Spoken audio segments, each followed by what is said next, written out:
Today, we're diving into the world of George Orwell's 1984. But we're not just going to retell the story. No, we're going to break down the terrifying mechanics of how a totalitarian state actually works, how it keeps its grip on power. And it all starts with one unforgettable phrase. This right here. This is where it all begins. It's maybe the most famous line from the book, and for good reason.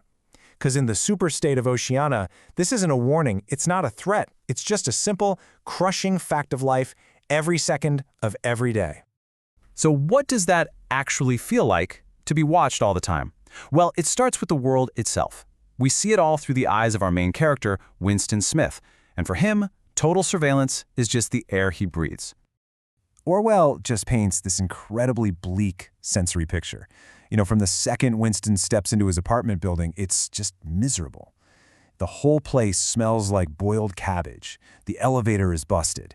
And on every single floor, there's that poster with the giant mustached face and eyes that are literally designed to follow you as you walk past. There is no escape.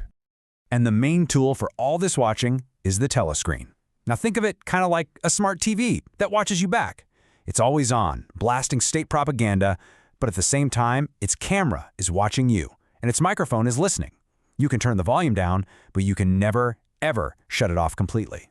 The very idea of privacy, well, it just doesn't exist anymore. So just imagine the kind of psychological pressure that creates. You have to live your entire life with the assumption that the thought police are on the other end of that screen at any given moment. You just don't know. So you learn to control everything, every word, every facial twitch, every sigh. As Winston notes, even your back can give you away. Okay, so constant surveillance is one thing, but the party's control goes so much deeper than that. It's not just about watching what you do, it's about controlling reality itself. It's about twisting the very fabric of history to serve the needs of the present.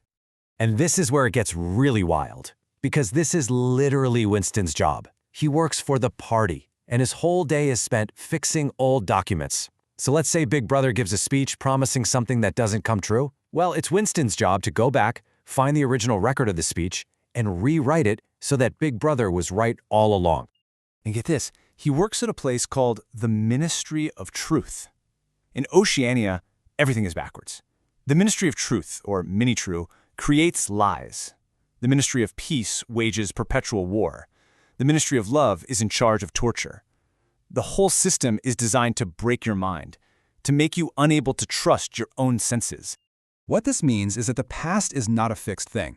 Orwell uses this word, palimpsest. It's like an old scroll that's been scraped clean and written on again. So if the party decides they've always been at war with East Asia, every book, every newspaper, every record is changed to match. Even if you swear you remember being at war with Eurasia last week, well, you're wrong. The proof doesn't exist anymore. The lie becomes the truth.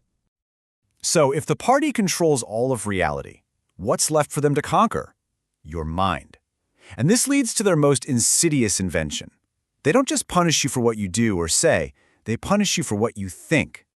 It's called thought crime. Just having a thought that goes against the party, even for a second, is the single worst crime you can possibly commit. And the really terrifying part? The party is convinced you can't hide it forever. Eventually, that rebellious thought will show on your face, in your posture, and the thought police will see it. Now you might be wondering, how does anyone function like this? How do you live with so many obvious contradictions? Well, there's a word for that too, doublethink. It's this incredible and frankly insane mental gymnastics where you hold two completely opposite ideas in your head at the same time and you believe both of them. You know the past has been changed, but you also believe the new version is what's always been true. And here you have the perfect expression of doublethink. These are the three main slogans of the party, carved into the side of the Ministry of Truth. They make absolutely no sense, right? They're total contradictions. But after years of mental conditioning, people just accept them. The endless war keeps the country stable, so war is peace. Total submission to the party is the only freedom from responsibility, so freedom is slavery. Not knowing the truth protects you from dissent, so ignorance is strength. It's madness, but it works. So faced with this overwhelming, mind-breaking system of control, what can one person do? How do you even begin to fight back? Well, let's follow Winston, as his quiet little bit of unhappiness starts to boil over into a real, tangible, and totally doomed rebellion. It doesn't start with a protest or a weapon. It starts with something so small, so simple, a blank book. He buys an old diary from a junk shop, and the act of writing in it, of just recording his own private thoughts, is a massive crime. He's trying to create a personal history, a reality that belongs only to him. And this, right here, is what he's fighting for. It's not about some grand political theory. It's about something much more basic: objective truth. Winston's whole rebellion boils down to the belief that if he can just hold on to the fact that 2 + 2 = 4, no matter what anyone says, then the party's control isn't absolute. Their power has a limit. But his rebellion doesn't stay philosophical. In one moment, he just loses control and scrawls this phrase, "down with Big Brother," over and over in his diary. And that's it. That's the point of no return. It's not just a thought crime anymore. He wrote it down. It's real. He sealed his fate. And now it's just a matter of when they come for him. And they do come for him. Of course they do. And it's only when he's captured that we finally learn the real reason for all of this, the true motivation of the party. And we don't learn it from a history book. We learn it in the torture chambers of the Ministry of Love. Winston is brought before O'Brien, a powerful inner party member who Winston once fantasized was secretly on his side, a fellow rebel. But he was wrong. And here, in this place with no windows, O'Brien finally explains the why. Why the constant surveillance, why the lies, why the torture. And the answer is absolutely chilling. And there it is, the terrifying truth. There is no grand plan. The party isn't doing all this to create a better world or for the good of the people. As O'Brien says, other tyrants in history at least pretended they had some noble goal. The party is different. They're honest about it.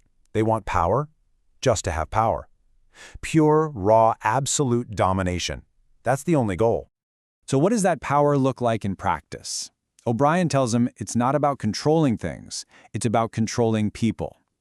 The ultimate expression of power, he says, is to inflict so much pain and humiliation on someone that their mind completely shatters, and then you get to rebuild it in any shape you want. That is real control. And this is the endgame. It's the book's most brutal and unforgettable image. The future isn't about progress or perfection. It's just endless oppression. Because the suffering isn't a byproduct of the system, the suffering is the system. The boot isn't stamping on a face to achieve some other goal. The stamping is the goal, forever. Which leaves us with the book's central, terrifying question. If the entire world around you, every TV show, every newspaper, every expert is screaming that 2 + 2 = 5, if they can show you proof, is clinging to the idea that it's 4 an act of sanity, or is it the beginning of your own private madness?